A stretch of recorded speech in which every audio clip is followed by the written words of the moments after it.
século XX, a coisa começa a mudar, né? Com o período republicano, né? O período republicano que quer desconstruir toda a estrutura monárquica, né? Ao mesmo tempo que, né, a gente está naquele contexto histórico da Belle Époque, né, segunda metade do século XIX, né, a Revolução Industrial bombando. Na Europa, então, começam a surgir, né, grandes avenidas, começam a surgir cafés, bistrôs, né, com grande movimentação cultural.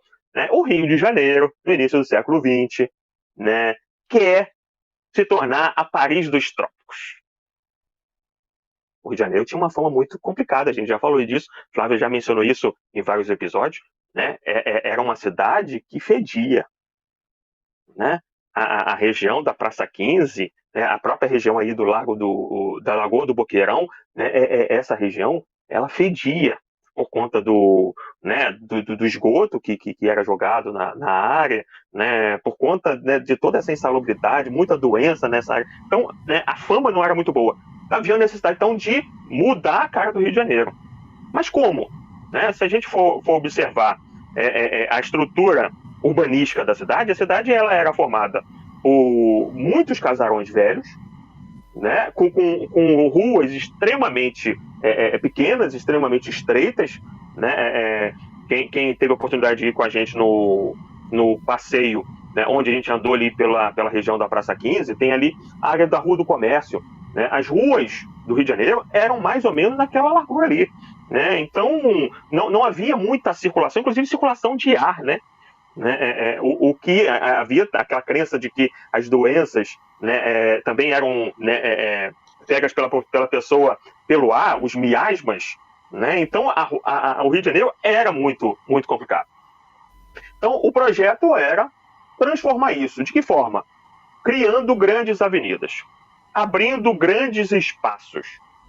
Mas como é que você vai fazer se essa área central estava toda tomada pelos casarões, né? Muitos desses casarões ainda da época colonial, né? E por essas ruas estreitas. Então começa, né, o movimento do bota abaixo. Padreco, fala. É curioso você falar sobre a cidade, né?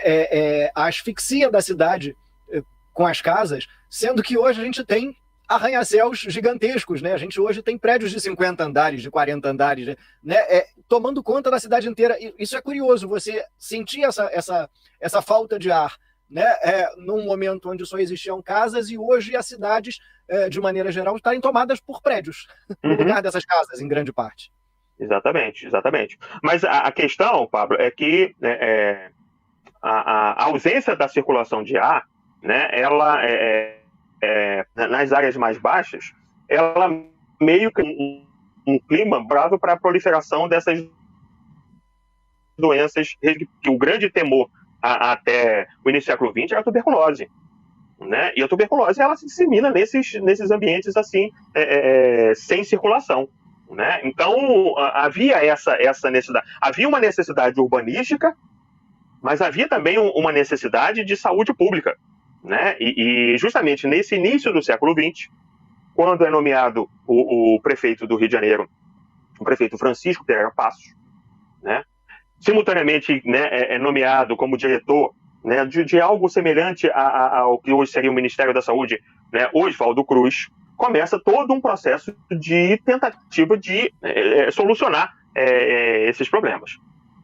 E é nesse ambiente que ocorre a revolta da vacina, né, em virtude, né, da obrigatoriedade da vacina. Né, a gente já falou um pouquinho disso em episódios anteriores. Né, essa obrigatoriedade não é benquista pela população e começa toda uma movimentação contrária. Só que isso está associado a toda a truculência que estava sendo feita. Né? Esse processo aí do bota abaixo, ele não foi um processo carinhoso. Né?